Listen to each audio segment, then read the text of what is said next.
By the end of the year 2009, beginning of 2010, Greece was already at the brink of bankruptcy. That means that new state-sponsored programs seemed a far probability at this time. What made you to think that you could make money out of the Scaramangas shipyard? Today we're in end of 2012, and it's a retrospective where you know today that Greece was not doing very well at that time. Well, at that time, indicators were not showing that Greece was at the verge of bankruptcy. If it was the case, the government at that time should have known it and should not have committed on some contracts it cannot fulfill. Now, when we did our acquisition in Greece, the acquisition was an acquisition discussed with the current owners at that time of Hellenic Shipyard and with the full involvement of the Hellenic government. It was not an easy case, and in order to sustain this industry in Scaramangas, there were three pillars. First of all, the Hellenic Navy contracts, the ones that were signed and that are problematic today, called Archimedes and Neptune. Number two, there were promises for other contracts in order to be able to keep the whole workforce of the shipyard, because in our original offer, we were not keeping all the workforce.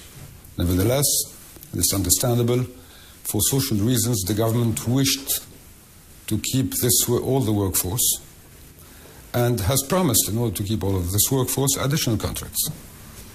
The other thing was the fact that we would bring in intellectual property from our group in order to allow HSY, Hellenic Shipyards, to be a main contractor for other countries and to be able to sell to foreign countries. You referred to the fact that in order to employ all these people, you should have additional programs of the Greek Navy. What if Greece didn't realize any Navy programs at all, except from the submarines? Would this have changed your plans? Actually, I would have had to lay off people. Our approach to Greece has been very consistent since the beginning, since we made our first offer. We made our first offer and we said, with the two submarine programs, we need only something like 750 people.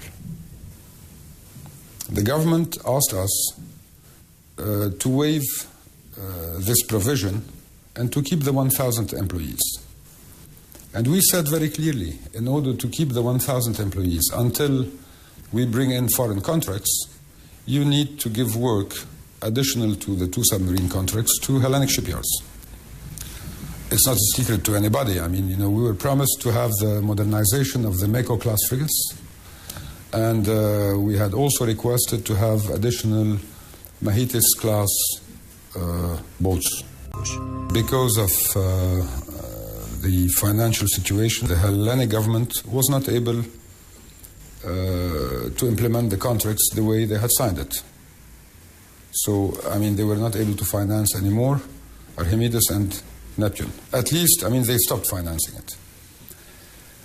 Number two, we found out after we took over that the ban from European Union was extended to foreign navies. So Hellenic Shipyard was not able, or is not allowed, let's say, to sell to foreign navies. And this became even more complicated because at a certain time, the ruling or the explanation that the Minister of Defense of Greece gave is that Hellenic Shipyard was not even allowed to sell to the Hellenic Navy if the contract was the subject of a tender. So this was the second problem. The third problem is that we discovered liabilities that came from state-owned companies that were immense, like the claim we received from OSE 1 month or 2 months or 3 months later, I don't recall when, for over 300 million euros. So nobody has talked to you about that before? No. And I would have imagined that the Minister of Finance, who was part of the contract, should have at least said, Mr. Pravinvest, you're buying into a shipyard, but you have to know that there is a claim that is going to come very soon for over 300 million euros. So I believe the government should have been aware of it, because we're talking about 300 million euros, we're not talking about 300,000 euros. We had to rely on what was represented to us by the Hellenic government. Which was what? Which was that we had the capability to sell to foreign navies. Because otherwise, if you cannot sell to the foreign navies, why to bring a foreigner to own Hellenic shipyard? And if you can work only for the Hellenic Navy, it was much easier for the government to nationalize Hellenic shipyard and make it work only for the Hellenic Navy.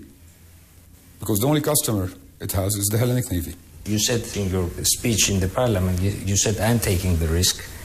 There is no risk for somebody that has no work at all. So I'm taking the risk. After taking this risk, while taking this risk, you haven't thought of maybe in a so complex matter like the Scaramanga's case, you should go on with a due diligence. There was a due diligence, and there were studies that were made, investigations that were made on our side. But as any venture, you take risks, but you base your risks on certain elements that are sure. I cannot have in a venture things more sure than representations from a government,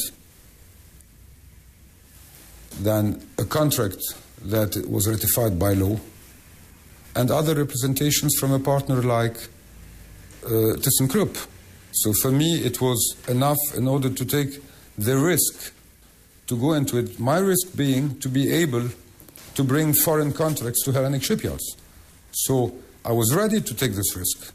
Nevertheless, it was based on very solid elements represented to me by a government. Now, what happened to be afterwards is that those elements that were key for my decision to take the risk did not materialize, and showed that they were not there. Now, I look at it in a very simplistic way. Selling to foreign navies, implementing the two contracts, Archimedes and Neptune.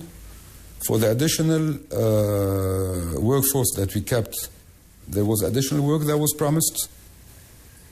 And number three, to see how to deal with this huge claim that came from an organization that belongs to the government to the ministry, that was a signatory of the takeover documents. So if all of this is resolved, and the time gap 2 years later is also taken into consideration and taken into account, yes, the thing can go again. So if I understand right your parameters example, then if one parameter is missing in the new equation, then you either have to step off the agreement with the Hellenic Republic or reduce your personnel. Absolutely. Absolutely. I mean, the parameters, I told you what the parameters are. If we want to talk about the work only, let's put OSE aside a second, because OSE has nothing to do with employing people. Half of the shipyard is supposed to work for the Hellenic Navy, for the submarines. And the rest of it, for an interim period, was supposed to get work from the Hellenic Navy until foreign contracts could come in. Now, if you forget the Hellenic Navy and say, now let's forget the Hellenic Navy, let's try to arrange the EU. And if the EU is fine, so everything is fine. No. Hellenic Navy contracts have to be implemented the way they were agreed upon, without changing anything. Because, I mean, there is nothing that can allow a party to say, I signed the contract, now I'm not happy with the contract, and I want to sign the terms, otherwise I will not pay. I'm very sorry, this is blackmailing. While I see that in the press I'm accused of blackmailing, I don't see where the blackmailing HSY did. HSY paid its employees for over a year, not being paid on the contracts that it signed with the Hellenic Republic. Then afterwards, you cannot continue. You're not paid on the two only contracts we have. You cannot sell to foreign navies and have additional contracts. And you cannot keep on paying, Hellenic shipyards cannot keep on paying its staff and employees for I don't know how many years, waiting for things to change.